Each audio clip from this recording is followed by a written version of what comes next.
গরমকালে টি ব্যাগ দিনের মধ্যে। আসসালামু আলাইকুম, শুনতে পাচ্ছি না সবাই? কেমন আছেন সবাই? রেকর্ড কি দিচ্ছি? রেকর্ড? বুঝতে পারছো? আচ্ছা, ওকে। হ্যাঁ দোস্ত। আমার পুরাতন লোক সব দেখেই ভালো লাগতেছে। ঠিক আছে, আলহামদুলিল্লাহ। আপনাদেরকে দোস্ত গ্রুপে একটু মেসেজ। ওয়েট করেন, আমরা ওই পেজটাতে আমি একটু আসলে সামাল দিতে পারতেছি না, বুঝছেন? মানে আপনারা তো জানেন আমার এখানে 4,000 মেম্বার। মানে আমি জুমে 1,000-এর বেশি একটা ডিভাইসে ক্লাস করা যায় না, এই জন্য আমি দিতে 2-4 দিন পর এমনি কমে যাবে কিছু। পরে আমি আপনাদেরকে লিঙ্কটা দিব। কিন্তু ওই যে যে ক্লাসটা হয়েছে অডিও ভিডিওটা আমি আপনাদেরকে ওইটা দিয়ে যাবো, ঠিক আছে? একটু সুযোগ দেন, আমি পরে লিঙ্ক আপনাদেরকে দিব ইনশাল্লাহ ওইটা। আচ্ছা। আর ওইগুলো তো আপনাদের সব পড়াই আছে। তারপরেও যাদের একটু গ্যাপ আছে ইনশাল্লাহ আমরা ওই রেকর্ড গুলো দিব আপনাদের কাছে। দিলে অসুবিধা হবে?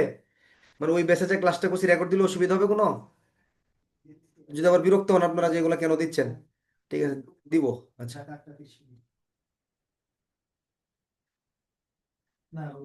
না, আপনাদের এখানে যারা আছেন তারা কেউ নতুন ব্যাচে ভর্তি হবেন না। কেন হবেন বলেন? আপনারা 3 মাসের ব্যাচ, এটা 3 মাস অলরেডি হয়ে গেছে, তাহলে আপনারা ওইখানে কেন যাবেন? আচ্ছা।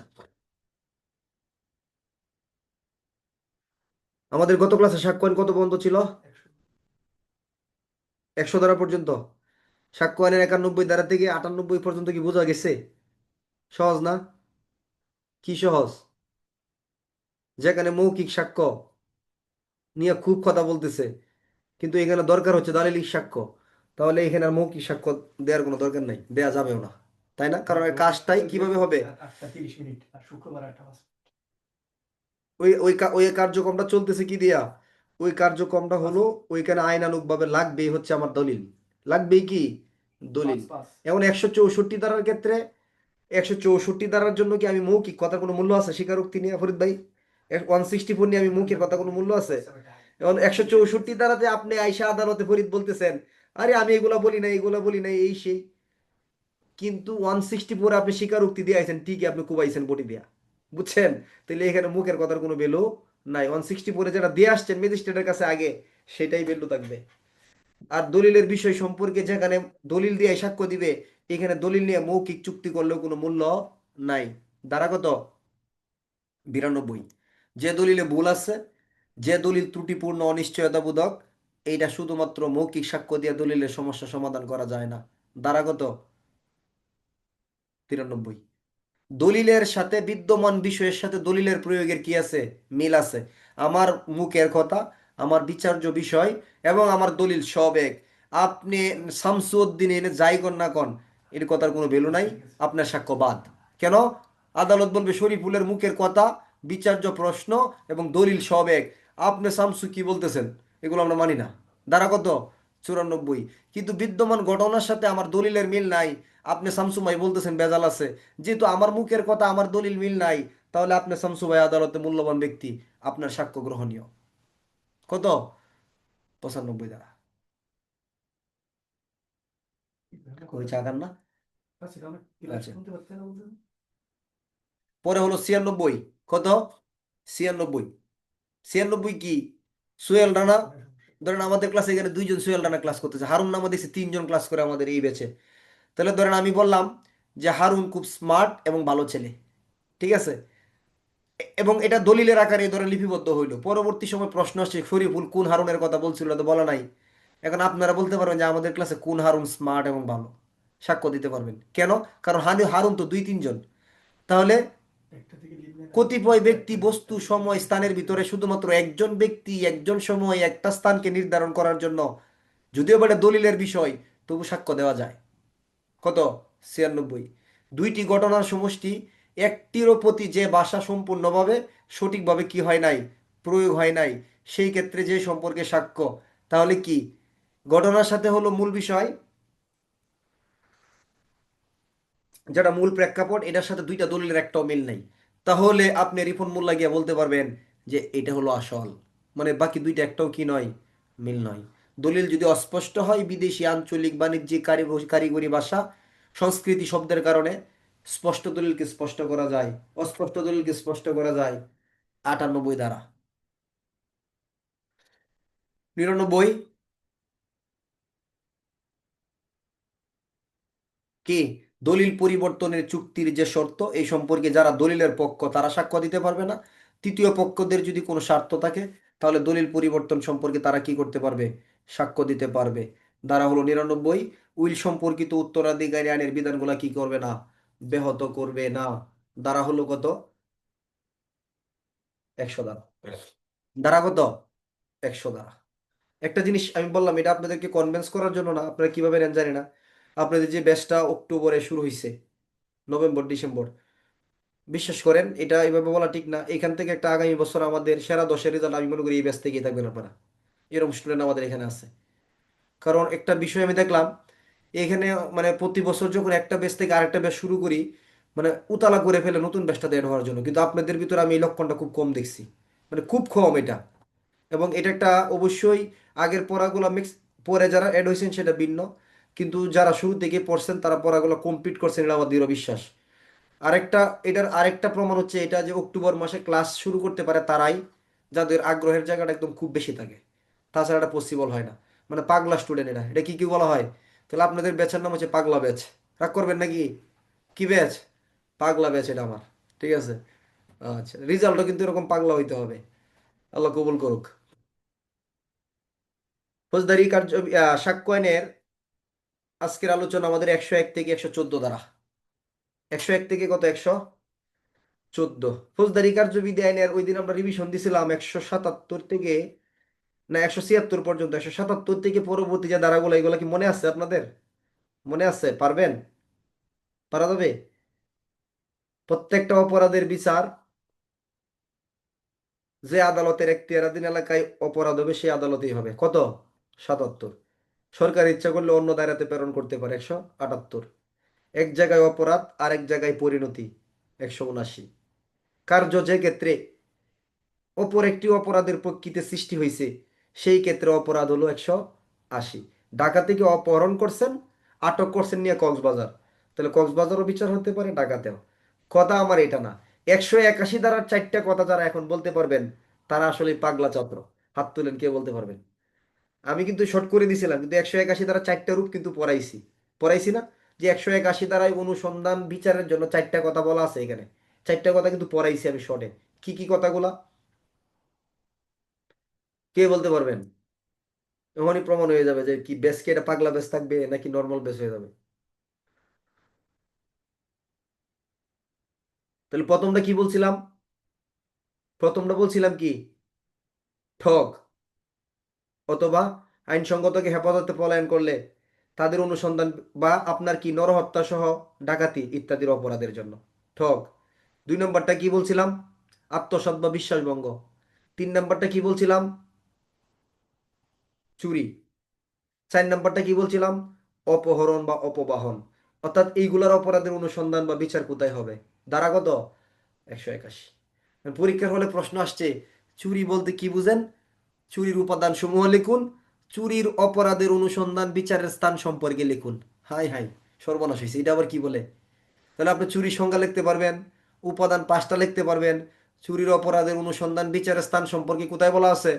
যে এলাকায় চুরি করবে, যেখানে চুরাই মাল রাখবে, ফৌজদারি কার্যবিধির 181 ধারা মোতাবেক সেখানেই সেটার বিচার করা যাবে। কিছু প্রশ্ন তো এমন হবেই, গভীর থেকে গভীরে। আপনার রেজাল্ট তো এগুলোর মাধ্যমেই পরিবর্তন হবে। আর নর্মালি কি আমলযোগ্য অপরাধের তদন্ত প্রক্রিয়া, আমলের অযোগ্য অপরাধের তদন্ত প্রক্রিয়া, এই সমস্ত প্রশ্নের ভিতরে রেজাল্টের তারতম্য হয় না। বুঝছেন রফিকুল ভাই? এই সমস্ত প্রশ্নে রেজাল্টের তারতম্য হয় না। তারতম্য কোথায় হয়? একটা দুইটা প্রশ্নের ভিতরে। আর এই একটা দুইটা প্রশ্নের ভিতরেই ভালো করতে হইলে আপনাকে কি করতে হয়? কিছু এক্সট্রা বৈশিষ্ট্য, এক্সট্রা কিছু পড়া আপনাকে পড়তে হয়। ফৌজদারি কার্যবিধি আইনের 182 ধারা, অপরাধের স্থান অনিশ্চিত, এক জেলায় নয়, অথবা অবিরত, অথবা একাধিক কার্যের সমষ্টি বিচারের স্থান। 183, ভ্রমণকালে কৃত অপরাধের অনুসন্ধান বিচারের স্থান। ফৌজদারি কার্যবিধি আইনের পরবর্তী ধারা পড়াইছিলাম 184 ধারা, মনে নাই, বাতিল, আমার মনে পড়ে না। 185 ধারা, একাধিক আদালতের ভিতরে যদি মতের বিরুদ্ধে দেখা দেয় হাইকোর্ট বিভাগ সিদ্ধান্ত গ্রহণ করবে। 86 87 লাগবে না। বিদেশে অপরাধ করে দেশে ফেরত আসলে অনুসন্ধান বিচারের স্থান। 188 ধারা চলে যাবে। আচ্ছা, 188 ধারা।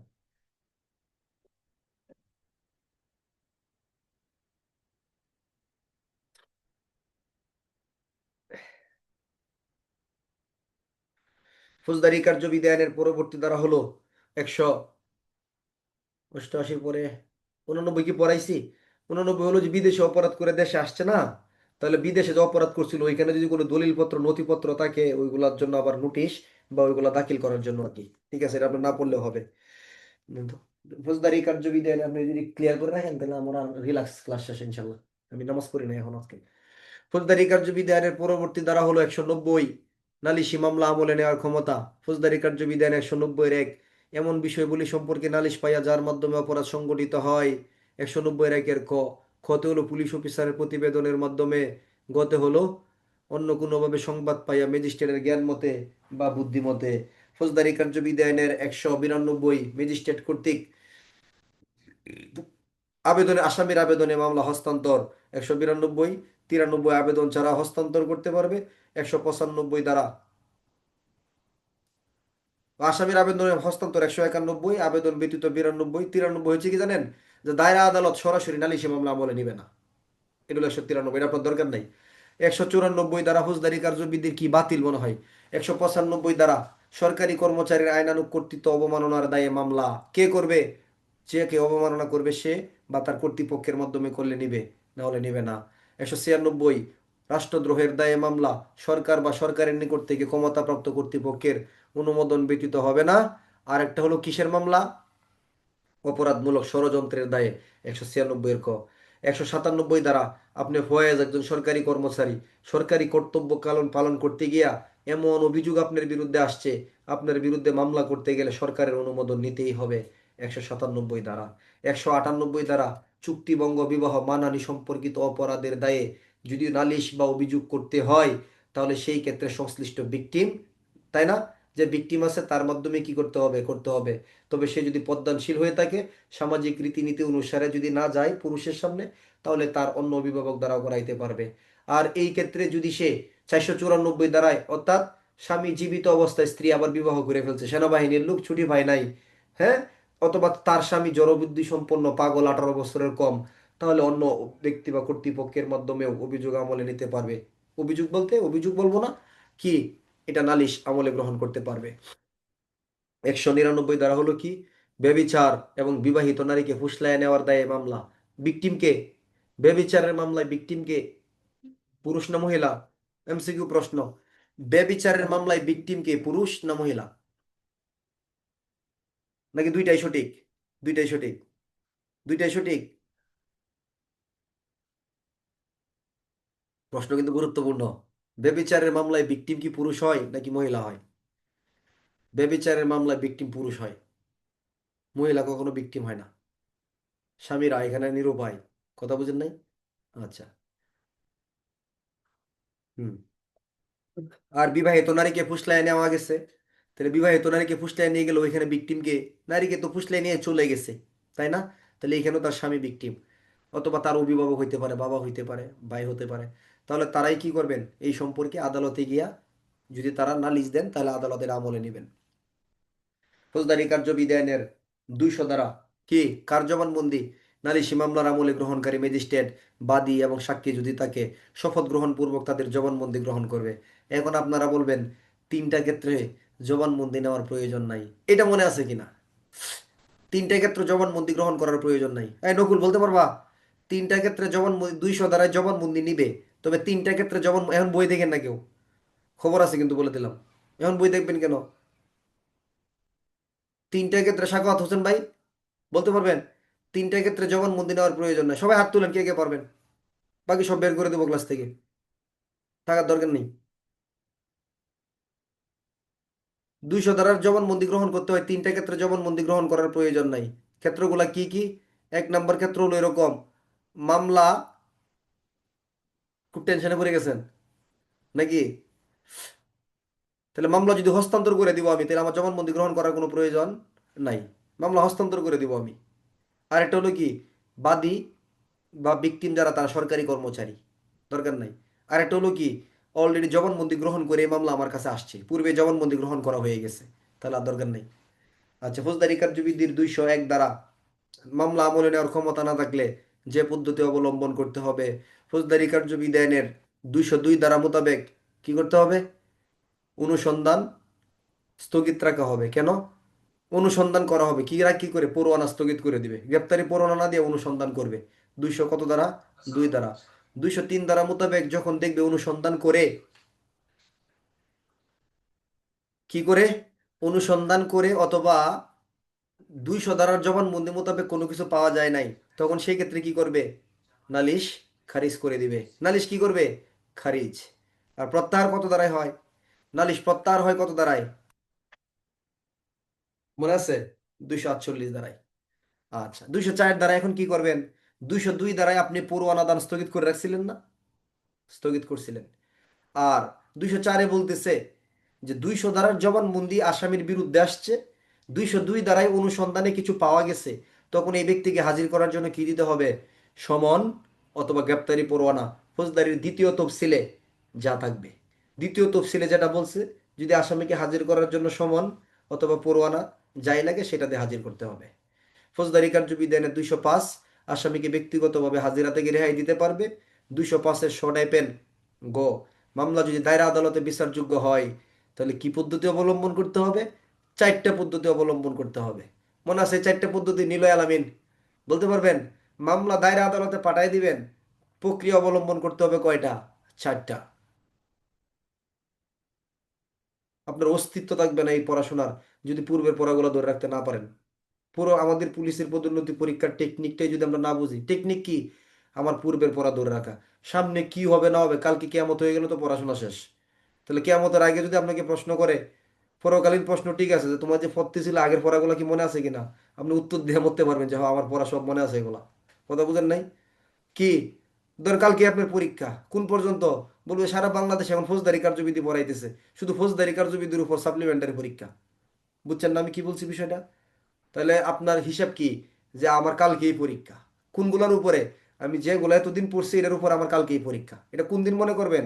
প্রতিদিন। বাস, আপনার আর কিচ্ছু লাগবে না। ফৌজদারি কার্যবিধি আইনের পরবর্তী ধারা হলো, তাহলে 4টা কথা কি করতে হবে বলেন? মামলা মামলা হস্তান্তর করতে হবে, আসামি হস্তান্তর করতে হবে, মামলার নথিপত্র হস্তান্তর করতে হবে, পাবলিক প্রসিকিউটরকে কি করতে হবে? রিপোর্ট দিতে হবে। আর যদি মামলা মুখ্য মহানগর মুখ্য বিচারিক ম্যাজিস্ট্রেটের আদালতে হস্তান্তরযোগ্য হয়, তখন কি করবেন? ফৌজদারি কার্যবিধি 205 ডাবল গ কি করবেন? মামলা হস্তান্তর, আসামি হস্তান্তর, নথিপত্র হস্তান্তর। সহজে আর কি, এত বড় করার দরকার নাই আমাদের এগুলা। 205-ঘ, একটি অপরাধ একই সঙ্গে পুলিশি মামলা চলমান এবং আদালতে ম্যাজিস্ট্রেটে নালিশি মামলা অনুসন্ধানাধীন। তাহলে তদন্তাধীন, আর এটা কি? অনুসন্ধানাধীন। ম্যাজিস্ট্রেটের কাছে কি? সিআর মামলা অনুসন্ধান করতেছে, আর পুলিশের কাছে কি মামলা হয়েছিল? এটা জিআর মামলা, তদন্ত করতেছে। তাহলে কি পদ্ধতি অবলম্বন করবে? এই পদ্ধতিটা কার? 205-এর গয়ের কাকে পদ্ধতির জন্য বলা হয়েছে? এটা এই পদ্ধতিটা অবলম্বন করার জন্য নির্দেশনা কার প্রতি আসছে বলেন তো?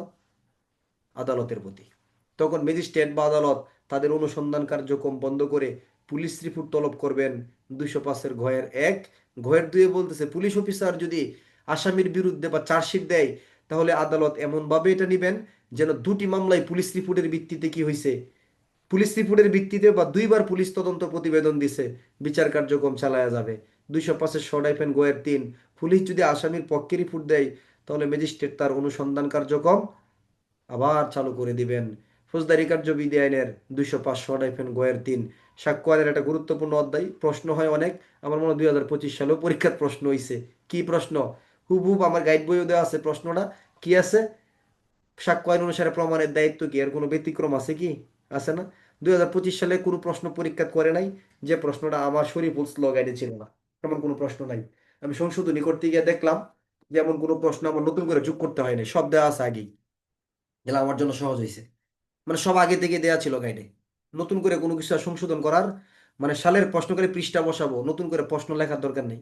হয়তো একটু মডিফাই করতে পারি, কিন্তু নতুন করে সংশোধন করার কিছু নাই। এই প্রশ্নের জায়গাটা অন্য অন্য জায়গায় সংশোধন হয়েছে অনেক।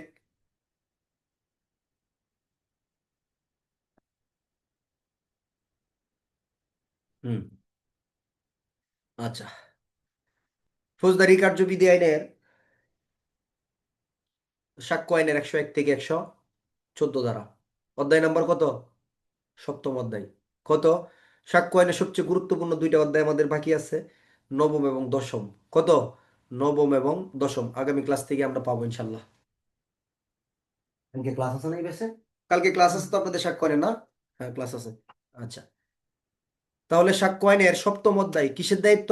প্রমাণের দায়িত্ব। সবচেয়ে সহজ অধ্যায় সাক্ষ্য আইনের এটা, এবং প্রচুর প্রশ্ন হয়। তাহলে 101 ধারা থেকে 112 ধারা পর্যন্ত দেখি আমরা নিতে পারি কিনা একটা ক্লাসে ইনশাল্লাহ। ঠিক আছে, 111 112 ধারার কার্যক্রম নাই, পরে হলো 114 ধারা। 114 ধারা প্রয়োজনে কালকে পড়বো, আজকে 111 পর্যন্ত। এই 101 থেকে 111, এই 12টা ধারা আমরা নিতে পারি কিনা একটু দেখি। বই খুলছেন সবাই? সবাই বই খুলছেন সাক্ষ্য আইনের? খুলছেন না? তো ভালো করছেন। বই আমি যে হ্যান্ড নোট দিছি এটা খুলছেন? না, এটাও না, সব না। আবার আমাকে দেখেন একটু, আমার কথাগুলো শুনেন, খুব সহজে বুঝবেন এই কথাগুলো। সাক্ষ্য আইনের 101 থেকে 111 দ্বারা প্রত্যেকটা দ্বারা একটা রূপ আছে। যদি বলে মালিকানা প্রমাণের দায়িত্ব কি, মালিকানা প্রমাণের দায়িত্ব কি, দ্বারা হলো সাক্ষ্য আইনের 110। আমি একটু আগে আলোচনা করতেছি প্রশ্নগুলো কিভাবে হবে। সম্পর্ক প্রমাণের দায়িত্ব কি, দ্বারা হবে 109। সরল বিশ্বাস প্রমাণের দায়িত্ব সম্পর্কে লিখুন, দ্বারা হবে 111। ব্যতিক্রম প্রমাণের দায়িত্ব সম্পর্কে লিখুন, দ্বারা হবে সাক্ষ্য আইনের 105। কোনো বিশেষ বিষয়ের অবগতি সম্পর্কে প্রমাণের দায়িত্ব সম্পর্কে লিখুন, দ্বারা হবে সাক্ষ্য আইনের 106। সাক্ষ্যকে গ্রহণযোগ্য করে তোলার বিষয় প্রমাণের দায়িত্ব সম্পর্কে লিখুন, দ্বারা হবে সাক্ষ্য আইনের 104। জীবিত মৃত নিখোঁজ অজ্ঞাত ব্যক্তি প্রমাণের দায়িত্ব সম্পর্কে লিখুন, দ্বারা হবে সাক্ষ্য আইনের 107 এবং 108। সরল বিশ্বাস প্রমাণের দায়িত্ব সম্পর্কে লিখুন, দ্বারা হবে 111। দ্বারা হবে কত? 111। শুধু প্রমাণের দায়িত্ব 101 দ্বারা, 101 দ্বারা। বোঝার চেষ্টা করেন, শুধু প্রমাণের দায়িত্ব 101 দ্বারা। প্রমাণের দায়িত্ব যাহার উপর ন্যস্ত 102 দ্বারা। কোনো নির্দিষ্ট বিষয় প্রমাণের দায়িত্ব সাক্ষ্য আইনের 103 দ্বারা। আমি এটা কি বললাম? এগুলো এই প্রত্যেকটা দ্বারা একটা নির্দিষ্ট রূপ বা হেডলাইন বললাম। কারণ পরীক্ষার প্রশ্ন আসছে সম্পর্ক প্রমাণ, বলবেন এটা আবার কি প্রমাণ? বলবেন ও বুঝছি, সম্পর্ক প্রমাণ, রক্তের সম্পর্ক, বৈবাহিক সম্পর্ক, দত্তক সম্পর্ক সম্পর্কে তো বলা আছে। কত দ্বারায়? সাক্ষ্য আইনের 32-এর 5 এবং 6 দ্বারায়। মনে হয় এটাই চাইছে, আসলে কি তাই? না, সম্পর্ক প্রমাণের জন্য একটা আলাদা ধারায় দেয়া আছে। খুব সহজ। তাহলে 101-এর যে আলোচনাটা, এটা বলতেছে প্রমাণের দায়িত্ব। নকুল মামলা করছে কার বিরুদ্ধে? শাহজাহান তালুকদারের বিরুদ্ধে। কি মামলা করছে? নকুলের বাড়িতে শাহজাহান তালুকদার দলবল নিয়ে ডাকাতি করছে, এবং ডাকাতি করার সময় একজনকে হত্যা করছে। তাহলে এই মামলার বাদী হলো নকুল, আসামি হলো শাহজাহান তালুকদার। এখন এই মামলার ভিতরে নকুল কি কোনো সময় চাইবে যে আমি হেরে যাই? চাইবে এটা? সে চাইবে না। সে সব সময় চাইবে যেন শাহজাহানের বিরুদ্ধে অপরাধ প্রমাণ করি। আর শাহজাহান তালুকদার কি কখনো চাইবে যে ডাকাতির জন্য আমি শাস্তি পাই? সে সবসময় কি চাইবে? যেন আমার, যেন আমি এমন প্রমাণ করে দেখাইতে পারি যে আমি কোনো গণস্থলে ছিলাম না বা অপরাধ করি নাই। দুইটা মামলায় কি এরকম হয় যে কোনো একটা পক্ষ কোনো ভূমিকাই থাকে না? দুই পক্ষের ভূমিকা থাকে। তাহলে আদালতকে কি প্রমাণ করে দেখাইতে হয়, নাকি পক্ষগণের উপরে প্রমাণের দায়িত্ব চলে যায়? প্রমাণের দায়িত্ব কি আদালতের নাকি মামলার পক্ষগণের? উত্তর হলো পক্ষগণের। এখন এই মামলায় যদি নকুল শাহজাহানকে দণ্ডিত করতে চায়, তাহলে শাহজাহান যে তার বাড়িতে আসছে, যে ডাকাতি করছে, এটা অবশ্যই নকুলকে আদালতে প্রমাণ করে দেখাইতে হবে। আর নকুল, শাহজাহান এদিন নকুলের বাড়িতে ছিল না, ওই দিন সে ইন্ডিয়া ছিল, ওই দিন সে চট্টগ্রাম ছিল, ওই দিন সে হাসপাতালে ভর্তি ছিল। সে মামলায় জিততে চায়, যেন মামলায় সে না হেরে যায়। এই জন্য মামলার যাবতীয় বিষয় প্রমাণের দায়িত্ব শাহজাহান তালুকদারের উপর বর্তাবে। অতএব মামলার রায় যে আশা করে, মামলায় যে পক্ষ জিততে চায়, মামলার অস্তিত্ব বিষয়বস্তু প্রমাণের দায়িত্ব তার উপরই বর্তায়। দ্বারা কত দ্বারা? 101 দ্বারা। কত দ্বারা? প্রমাণের দায়িত্ব 101 দ্বারা। বুঝছেন? তাহলে 101 দ্বারা প্রমাণের দায়িত্ব কার উপর বর্তায়? ক, আদালতের। খ, বাদী পক্ষের। গ, আসামি পক্ষের। ঘ, মামলায় যে জিততে চায় তার। কি হবে উত্তর? মামলায় যে জিততে চায়, মামলায় যে রায় নিজের পক্ষে আশা করে, মামলার অস্তিত্ব যে প্রমাণ করতে চায়, তার উপরই এই দায়িত্ব বর্তাবে। দ্বারা হলো 101 দ্বারা। কথা পানির মতো সহজ একদম। কথা কি? পানির মতো সহজ। তাহলে আপনি শেখ রাসেল আমার কাছে ক্লাস করেন, বোঝার চেষ্টা করেন। তাহলে আপনি আগামী বছর সারা বাংলাদেশে ফার্স্ট হয়েছেন। এখন আরেকজন মাস্টার বলতেছে, এটা নিয়ে একটা খুব মারামারি হয় কিন্তু টুকটাক, আমার কয়েকজন ফোন দিছে ফার্স্ট সেকেন্ড, স্যার এই অবস্থা বলতেছে, বল আমার বলতেছে যে আমি বললাম যে আপনি আমার কাছে ক্লাস করছি, একটু বলেন আপনি। ঠিক আছে, আমার ফোন দেয় তারা, আমি বলছি বলে দেন, অসুবিধা কি, এটা তো কোনো বিষয় না। ঠিক আছে, এটা উদাহরণ দিতেছি। এখন ধরেন আপনি কি, খালেদ মিয়া, এখন খালেদ মিয়া ধরেন একজন টিচার। এখন আগামী বছর পরীক্ষার পরে প্রশ্ন হইছে যে শেখ রাসেল খালেদ মিয়ার কাছে পড়ছে নাকি শরীফুলের কাছে, এই নিয়ে মামলা চলে। এখন খালেদ মিয়া বলতেছে তার কাছে পড়ে, আমি বলতেছি আমার কাছে পড়ে। তাহলে মামলায় রায় হবে না একটা? এটা রায় হবে। তাহলে আমার কাছে পড়লে আমি যদি প্রমাণ করতে চাই, তাহলে যে আজকের ভিডিওটা তো আমার কাছে থেকে যাবে, এটা থাকবে না, এটা রেকর্ড আছে না? আমি আদালতে মামলার সময় দেখাই দেবো, দেখেন এই যে গত তারিখে যে নিচে শর্ট সহ থাকে, তারিখ সহ থাকে এগুলা, এত তারিখে যে আমার ভিডিও ক্লাস এসেছিল। তাহলে আমি রায় আশা করতেছি। এখন খালেদ মিয়ার কাছে ধরেন আসলে পড়ে নাই, তাহলে সে কি এরকম ভিডিও দেখাইতে পারবে, প্রমাণ করতে পারবে? পারবে না। এখন যদি মনে করেন সে প্রমাণ করাইতেই চায়, হয়তো অন্য পদ্ধতি অবলম্বন করতে হবে, তার ভেজাল থাকতে পারে। অর্থাৎ মূল বিষয়টা কি, যে জিততে চায়, যে দেখাইতে চায়, তাকে কি করতে হবে, প্রমাণ করতে হবে। এটা আদালতের দায়িত্ব না, আদালতের দায়িত্ব না। স্বাক্ষরে 101 দ্বারা। তাহলে সহজ কথা কি বলেন, যে রায় চায়, যে জিততে চায়, যে বিজয়ী হইতে চায়, যে অস্তিত্বের প্রমাণ করতে চায়, তাকেই প্রমাণ করতে হবে। দ্বারা হলো 101 দ্বারা। 102 দ্বারা, প্রমাণের দায়িত্ব যাহার উপর ন্যস্ত। কার উপর ন্যস্ত এটা? মামলার দুইটা পক্ষ, দুইটা পক্ষ। সাক্ষ্য আইনের 102 ধারার কথা বোঝার জন্য আপনাকে একটা শব্দ বুঝতে হবে। এই শব্দটা হচ্ছে কি জানেন? কোনো পক্ষ হইতেই। এতটুকু কথা যদি বুঝেন, আমি এই কথাটা বুঝতে আমার অনেক কষ্ট হইতো এক সময়। ক্লিয়ার? যাবেন গা? মামলার কোনো পক্ষ হইতে, না খেলা দেখেন, এই যে ফোন আসছে, এটা ধরেন। মামলার কোনো পক্ষ হইতেই, কি পক্ষ? মামলার কোনো পক্ষ হইতেই। বলেন তো এই কথাটা সারমর্ম কি? আমি এক সময় বুঝতাম কি জানেন, যে মামলার কোনো পক্ষ হতে, কোনো পক্ষ হতে মানে, মানে কোনো একটা পক্ষ সাক্ষ্য দিতে যায় নাই। তখন এই দ্বারা নিয়ে আমার মাথায় গেলে টেনশন, যে কি এটা কি বলছে, এটা খারাপ লাগে না? একটা দ্বারা না বুঝলে কষ্ট হয় না? অনেক খারাপ লাগে। আমি বইয়ের পাতা মতো ছিঁড়ে ফেলতাম না বুঝলে। মানে এটা আমার একটা অসুস্থতা বলতে পারেন। মানে যে বুঝতে না পারতাম, বইয়ের পাতাটা ধরে কুচকে দেয়, কি এটা, এরকম রাগ উঠে যায় তোমার। এবং জানার আগ্রহ ছিল, কত লোকের যে আইন নিয়ে জ্বালাইছি জীবনে পড়ার জন্য, ঠিক আছে, অনেক কষ্ট করছি আসলে। আইনের প্রতি আমার আগে থেকে একটা ভালোবাসা, মানে আইন পড়তে ভালো লাগে। আমি এর বাইরে, আপনাদের এর বাইরে গিয়েও আমি সবসময় আইন, আমার কাছে অনেক আইনের বই আছে, আমি চেষ্টা করি পড়ার। ঠিক আছে, এটার প্রতি একটা আমার ভালো লাগা আছে। আচ্ছা, এখন তাহলে কিন্তু যদি আপনার জানার ইচ্ছা থাকে, আপনি কোনো না কোনো ভাবে জেনে যাবেন এগুলা, কোনো না কোনো ভাবে কি জেনে যাবেনই, কিন্তু আপনার জানার ইচ্ছা থাকতে হবে। এখন বলছি কোনো পক্ষ হতেই, মানে কোনো পক্ষ হতে মানে মামলা দুইটা পক্ষের যে কোনো একটা পক্ষ কি করতে যায় নাই, সাক্ষ্য দিতে যায় নাই। তাহলে এই কথাটা মিলাইতে পারি না আমি। পরে মানে আমি দেখলাম না, এটা এরকম কেন হচ্ছে, পরে দেখি লিখতেছে মামলার কোনো পক্ষ হতেই, মানে দুই পক্ষের কেউই সাক্ষ্য দিতে যায় নাই। বাহ, তখন তো একবারে সহজ, ফানির মতো দাঁড়ায় এটা। তাহলে মামলার এক পক্ষ ফরিদ, আর এক পক্ষ হলো কে? এক পক্ষ ফরিদ, আর এক পক্ষ হলো রিফন। মামলার দুইজন, দুইটা পক্ষ। এখন মামলার বিচার কার্যক্রমে উভয় পক্ষকে থাকতে হয় না? থাকতে হয়।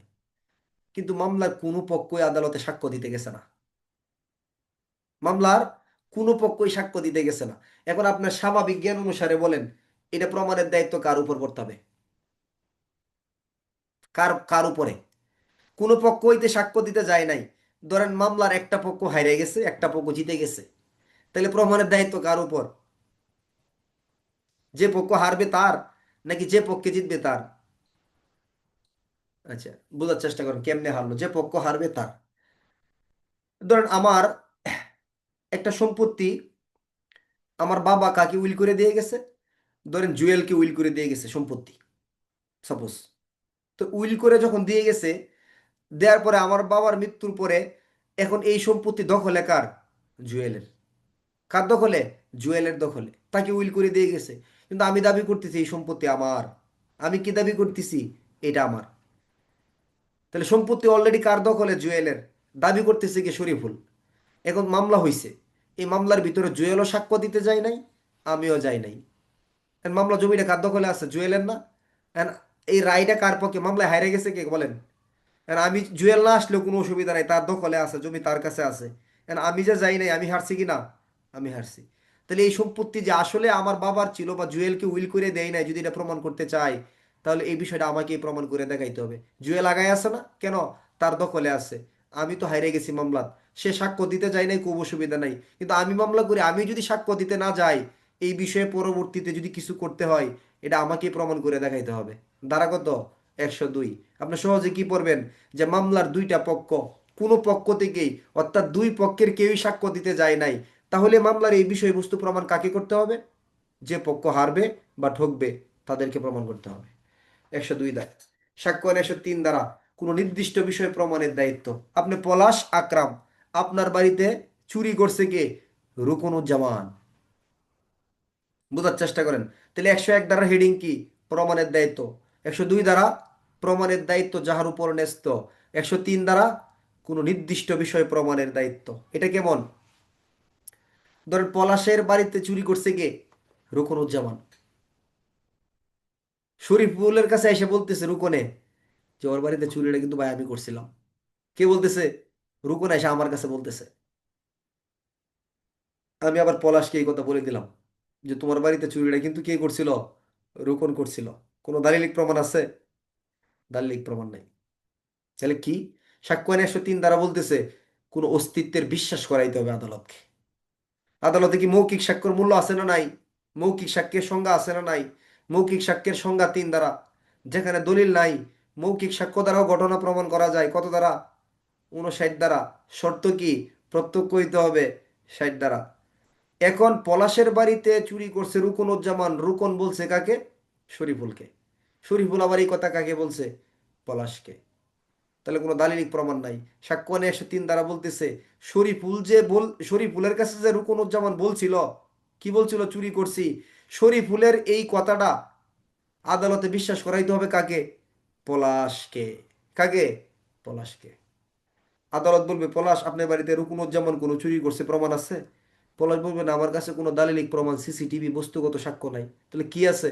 যে রুকন শরীফুলের কাছে স্বীকার করছে। কি করছে? স্বীকার করছে। তাহলে সাক্ষ্য আইনের 103 দ্বারাই কি অস্তিত্বের প্রমাণ নাকি অস্তিত্বের বিশ্বাস? কি অস্তিত্ব? এই যে তার বাড়িতে চুরি করছে, এটা যে আমার কাছে বলছে, এটার অস্তিত্ব। এটা কি আদালতে প্রমাণ না বিশ্বাস করাইতে হয়? সাক্ষ্য আইনের 103 দ্বারাই আদালতকে বিশ্বাস করাইতে হয় এটা। তাহলে 101 আর 103-এর পার্থক্য কি? প্রধান পার্থক্য হলো 101 দ্বারা হলো অস্তিত্বের প্রমাণ, 103 দ্বারা হলো অস্তিত্বের বিশ্বাস। অর্থাৎ একটা কথা আদালতকে যে বিশ্বাস করাইতে চায়, এটা তাকেই বিশ্বাস করাইতে হবে। কিভাবে বিশ্বাস করাবে এটা পলাশে জানবে। এটা পলাশের ব্যাপার। বিশ্বাস করানোর মতো হইলে করাইতে পারলে করাবে, করাইতে না পারলে হারিয়ে যাবে বা পারবে না। তাহলে এক অস্তিত্বের প্রমাণ কত দ্বারা বলেন? আমি রায় আমার পক্ষে চাই, অস্তিত্বের প্রমাণ দ্বারা কত? 101। আর অস্তিত্বের বিশ্বাস 103। তাহলে প্রমাণ কেন? আমি সিসিটিভির ফুটেজ দেখাইলাম, হাতের ছাপ পায়ের ছাপ দেখাইলাম, চুরি করছে, প্রমাণ হয়ে গেছে। 103 দ্বারা কি কোনো প্রমাণের সুযোগ আছে? কি? আমাকে আদালতকে বিশ্বাস করাইতে হবে। স্যার কেন বুঝতেছেন না? রুকন শরীফ স্যারের কাছে বলছে, শরীফ স্যার আবার আমার কাছে বিষয়টা বলছে, আপনি বিশ্বাস করেন। তখন আবার আমাকে ডাকবে যে আসলে বলছি কিনা, মানে এই কথাগুলো বিশ্বাস করাইতে হবে 103 দ্বারা। তাহলে 100 অস্তিত্বের প্রমাণ কত দ্বারা? প্রমাণ করে যে ব্যক্তি রায় নিজের পক্ষে চায় সে তার অস্তিত্বের প্রমাণ করাবে 101 দ্বারা।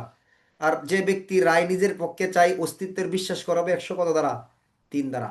সাক্ষ্য আর 104 দ্বারা যে ব্যক্তি তার সাক্ষ্যকে অধিক গ্রহণযোগ্য করে তুলতে চায়, এই বিষয়বস্তু প্রমাণের দায়িত্ব তার উপর বর্তাবে। আপনি, কি নাম? আপনার নাম হচ্ছে অলি ভাই। অলি ভাই আপনি বলতেছেন যে কি লাইলি আমার স্ত্রী। বোঝার চেষ্টা করেন। আদালতে বলতেছে লাইলি আমার স্ত্রী। আদালত বলতেছে লাইলি আপনার স্ত্রী কিভাবে হয়? বিরোধী পক্ষ বলতেছে লাইলি জীবনও তার স্ত্রী না।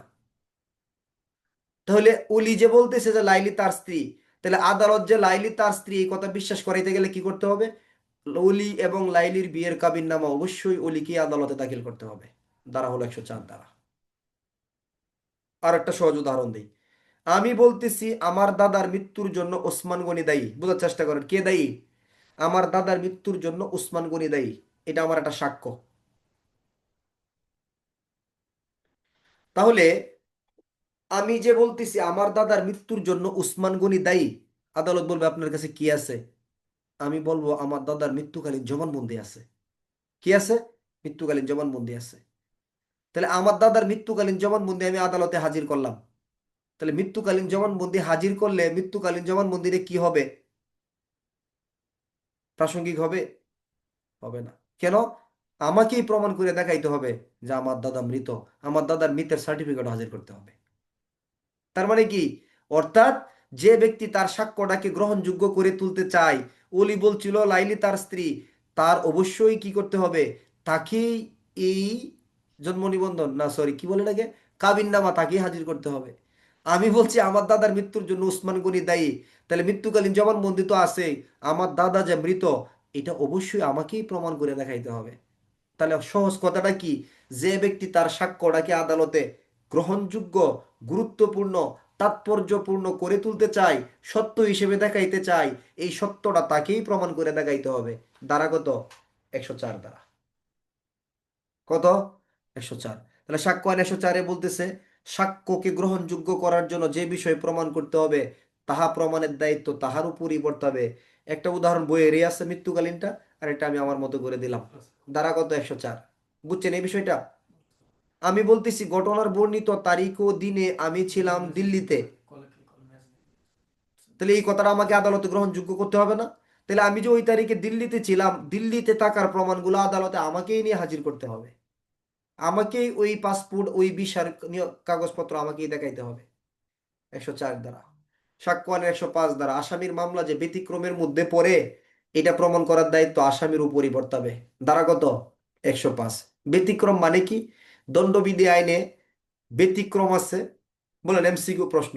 দণ্ডবিধি আইনে কি ব্যতিক্রম আছে নাকি সাধারণ ব্যতিক্রম আছে? কোনটা আছে বলেন তো? দণ্ডবিধি আইনে কি ব্যতিক্রম আছে অপরাধের নাকি সাধারণ ব্যতিক্রম আছে? একটা হাত তুলেন। কোনটা সঠিক? ইমন ভাই 5 FBN? দুইটাই সঠিক। একটি হলো জেনারেল এক্সেপশন, সাধারণ ব্যতিক্রম, দণ্ডবিধি আইনের 4th অধ্যায় 76 থেকে 106 ধারার আলোচনা। প্রথম অংশ ক অংশের আলোচনা। দণ্ডবিধি আইনের 76 থেকে 95 জেনারেল এক্সেপশন বা সাধারণ ব্যতিক্রম, অর্থাৎ অপরাধী অপরাধ করলেও কিছু কিছু কারণে অপরাধের দায় থেকে রেহাই পেয়ে যায়। কখনো বয়সের কারণে, কখনো অসুস্থতার কারণে, কখনো অল্প বয়সের কারণে, কখনো পাগল হওয়ার কারণে। এগুলাকে বলা হয় জেনারেল এক্সেপশন। আমি মাথায় বাড়ি দিয়ে ওসমান গনিকে মেরে ফেলছি, দেখানো হয়েছে শরীফুল পাগল ছিল, আইনে আমার কোনো অপরাধ হিসেবে গণ্য হবে না। তাহলে উসমান গনিকে আমি মারলাম, সুস্থ থাকলে আমার মৃত্যুদণ্ড হইতো, কিন্তু আমি রেহাই পেয়ে গেলাম কেন? দণ্ডবিধির 84 ধারায় বলে পাগল ব্যক্তির কাজ অপরাধ না, মারলে কি হয় সে বুঝে না। এটার নাম হলো জেনারেল এক্সেপশন, সাধারণ ব্যতিক্রম। আরেকটা কি? শুধু ব্যতিক্রম। যেমন দণ্ডবিধি আইনে 300 ধারা খুনের সংজ্ঞা, আবার 5টা ব্যতিক্রম আছে। খুন করলেও এগুলো খুন হয় না। কি হয়? অপরাধজনক নরহত্যা হয়। দণ্ডবিধি আইনে 499 ধারা ডিফামেশন বা মানহানি, তবে 10টা ক্ষেত্রে মানহানি করলে, সুনাম নষ্ট করলেও আবার কি হয় না? মানহানি হয় না। তাহলে ওইগুলো হলো ব্যতিক্রম। আর 76 থেকে 95 এর জায়গাগুলো হলো জেনারেল এক্সেপশন, সাধারণ ব্যতিক্রম। What is the different between general exception and exception? এটা ইন্সপেক্টরশিপের প্রশ্ন হয়েছে একবার। আচ্ছা, তাহলে এখন আমাদের আলোচ্য বিষয় হলো এই 105 দ্বারা যে প্রমাণের দায়িত্ব, এটা কি ব্যতিক্রম প্রমাণের দায়িত্ব নাকি সাধারণ ব্যতিক্রম প্রমাণের দায়িত্ব? এটা হলো আমার প্রশ্ন। উত্তর দেন, কথা বলেন। 105 দ্বারাই যে প্রমাণ করার দায়িত্ব আসামির, এটা কি ব্যতিক্রম প্রমাণের দায়িত্ব নাকি সাধারণ ব্যতিক্রম প্রমাণের দায়িত্ব? দণ্ডবিধি আইন পড়ার পর 105 দ্বারা আরো ভালো বুঝতে পারবেন। একটু কথা বলেন, আঙ্গুলগুলো তুলেন। 2 নম্বরটা তুলেন, 1 নম্বরটা তুলেন বা 3 নম্বরটা তুলেন। উত্তর হলো দুইটাই সঠিক। ব্যতিক্রম এবং সাধারণ ব্যতিক্রম উভয় প্রমাণের দায়িত্ব আসামির উপর বর্তাবে সাক্ষ্য আইনের 105 দ্বারা। এটা শুধু সাধারণ ব্যতিক্রমের না, সকল ব্যতিক্রম। ব্যতিক্রম মানে কি? ধরেন একজন ব্যক্তি খুন করছে, খুনের অপরাধী, শব্দ একটা উচ্চারণ হয়েছে ব্যতিক্রম, তার মানে কি সে খুনি? না, ব্যতিক্রম অন্য অপরাধে অপরাধী। আর সাধারণ ব্যতিক্রম মানে কি? একজন ব্যক্তি খুন করছে, শব্দ উচ্চারণ হয়েছে পাশে সাধারণ ব্যতিক্রম, তাহলে সে কি খুনি, অন্য অপরাধী নাকি নির্দোষ? নির্দোষ। সে কি? নির্দোষ। তাহলে ব্যতিক্রম এবং সাধারণ ব্যতিক্রমের ভিতরে কি আছে? পার্থক্য আছে। আচ্ছা, এখন আপনার নাম কি? রায়হান, আপনি কি করছেন? ক নামক ব্যক্তিকে হত্যা করছেন, কিন্তু যখন আপনি হত্যা করছেন আপনার বয়স ছিল 9 বছরের কম। এটা নাম হলো সাধারণ ব্যতিক্রম। আপনি উসমান গনি, আপনি খালেদ মিয়াকে কি করছেন? অপমান করছেন। কি অপমান করছেন? চরমভাবে অপমান করছেন। কেন? তাহলে এটা মানহানি। কিন্তু দেখা গেছে খালেদ মিয়া আপনার আপন ছোট ভাই, পরীক্ষার রেজাল্ট খারাপ করছে, এই জন্য আপনি অপমান করছেন। দণ্ডবিধি আইনের 499 ধারার 6 নম্বর ব্যতিক্রমে বলে, কর্তৃত্ব সম্পন্ন ব্যক্তি কর্তৃক সদ্বিশ্বাসে ভৎসনাকরণ মানহানি হিসেবে গণ্য হবে না। তাহলে আপনি কর্তৃত্ব আছে, ছোট ভাই রেজাল্ট খারাপ করলে চত্তাপ্পর দেওয়া যায়, যায় কি না? দেয় না? দেয়। আমি আমার বড় ভাইয়ের পিটনা খুব খাইছি জীবনে। আচ্ছা, আদরও করতো, পিটনাও দিত। আমরা 4 ভাই, আমি সবার ছোট। আমার যে 2 নম্বর ভাইটা, খুব মেরে খাইছি তার হাতে। আচ্ছা, এখন স্নেহ আদরও করতো বেশি, আমার পিটনাও দিত বেশি আর কি। এখন তাহলে এখন যদি বলে যে সে আমাকে আত্মীয় স্বজনের সামনে মারছে, এটা মানহানি মামলা করে দিব, হবে? হবে না এটা। কেন? তার কর্তৃত্ব আছে আমাকে আদর করার, ভালোবাসার, স্নেহ করার, আবার মাইর দেওয়ার, অপমান করারও। তাহলে এখন আমি মামলা করতে পারবো? পারবো না। তারপরে এই যে খুনের অপরাধের জন্য কি উসমান গনি খালেদ মিয়ার বিরুদ্ধে মামলা করতে পারবে? পারবে না। কেন? তার বয়স 9-এর কম ছিল। তাহলে তার বয়স যে 9-এর কম ছিল, তাহলে এটা প্রমাণ করার দায়িত্ব কার? আসামি পক্ষের। আমার ভাইয়ের বিরুদ্ধে যাই মামলা করতে পারবো না, এটা প্রমাণ করার দায়িত্ব কার? আমার ভাই যেহেতু আসামি হয়ে যাইতেছে, তাহলে আমার ভাইয়ের, যে আমি এটা করতেই পারি, আমার ছোট ভাই একটু অপমান করতেই পারে, এই জন্য মানহানির মামলা করতে হবে। বুঝছেন বিষয়টা? তাহলে 105 ধারায় বলতেছে, আসামির মামলা হোক ব্যতিক্রম বা সাধারণ ব্যতিক্রম, প্রমাণের দায়িত্ব আদালতের, বাদী পক্ষের নাকি আসামি পক্ষের? আসামি পক্ষের উপর বর্তাবে। সাক্ষ্য আইনের ধারা হলো 105। সাক্ষ্য আইনের পরবর্তী ধারা হলো 106 ধারা। বিশেষ বিষয় অবগতির ভিতরে যদি থাকে, সেটা প্রমাণের দায়িত্ব। কি অবগতির ভিতরে থাকবে? আপনি জানেন, আপনার ধারণার ভিতরে আছে, আপনি এটা জানেন, তাহলে এটা আপনাকে প্রমাণ করতে হবে। আপনি কি জানেন? যে বিষয় সম্পর্কে আপনি অবগত আছেন। যেমন বইয়ের ভাষায় উদাহরণ, আপনি বিনা টিকিটে রেল ভ্রমণ করছেন, ট্রেনের টিকিট আজকে কাটছেন, ধরেন টিকিট আপনার বাসায় আছে, রেলে উঠে গেছেন, তারপরে রেলওয়ের অপরাধের জন্য আপনাকে জরিমানা করা হলো, কিন্তু টিকিট আপনার সাথে নাই। টিকিট কোথায় আছে? বাসায় আছে। আপনি জানেন না যে টিকিটটা বাসায় আছে? আপনি জানেন টিকিট বাসায় আছে। এটা আপনার অবগতির ভিতরে আছে। তাহলে আপনাকে বলতেছে, এখন আপনি কি পক্ষ? আসামি পক্ষ।